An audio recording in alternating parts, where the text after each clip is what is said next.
Naylor, standing next to Mim, was similar to Kate with how thick his armor was. He was holding a massive warhammer, nearly twice the size of the previous one. I see that your group has finished collecting the armor and supplies for your request. The Serpent Beast woman approached them from behind, silently as usual.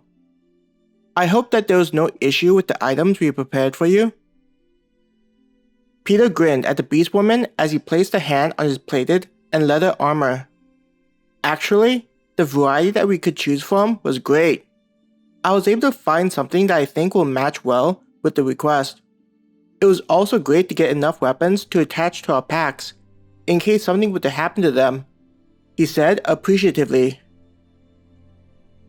The Beast woman smiled. It's good to know that's the case.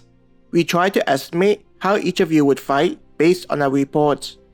But comparing the actual data compared to what we were able to estimate sometimes creates a discrepancy. Raising a hand, Maya asked, "Where will we be able to purchase the rest of our supplies?"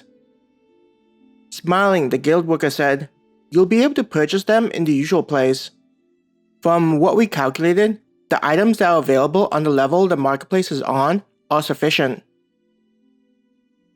The Serpent Beast woman looked at each of their faces to determine whether there were any more questions.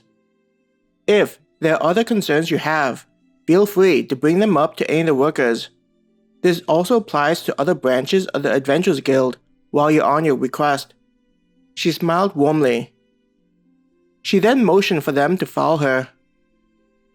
They followed after the guild worker, feeling reassured by how the Beast woman was treating them. Each of them felt as though the guild truly wanted them to succeed and was doing its best to provide any necessary support to ensure they had the best chance to complete the request. Going back into the hallway, they made their way back to the elevator. The worker that was at the desk flashed them a smile. James returned the smile to the Catwoman.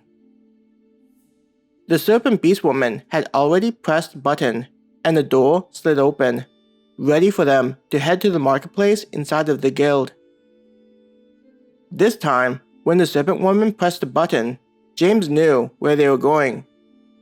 Previously, the floors that they were taken to were off limits to those without the proper credentials. But the marketplace floor was a place that all adventurers were used to seeing due to how often they had to visit it.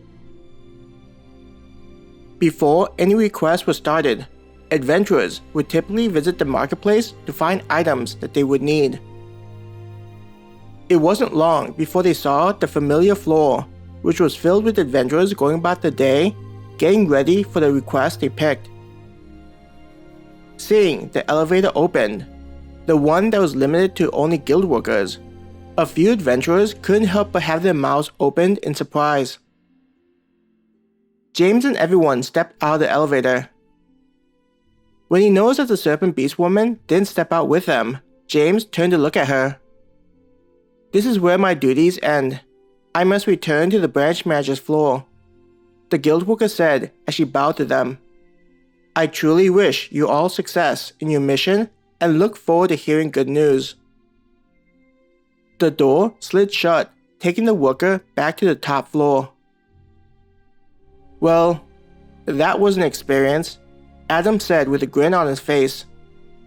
"It's not every day that the guild gives such treatment." Laughing, Peter said, "It's not over yet. We still have to complete our mission. And we don't have to worry about expenses for a while," Kate smiled. "Is anyone else hungry?" Celine asked. "Since the guild is paying for everything, why not take advantage of such benefits while it lasts?" She stuck out her tongue playfully.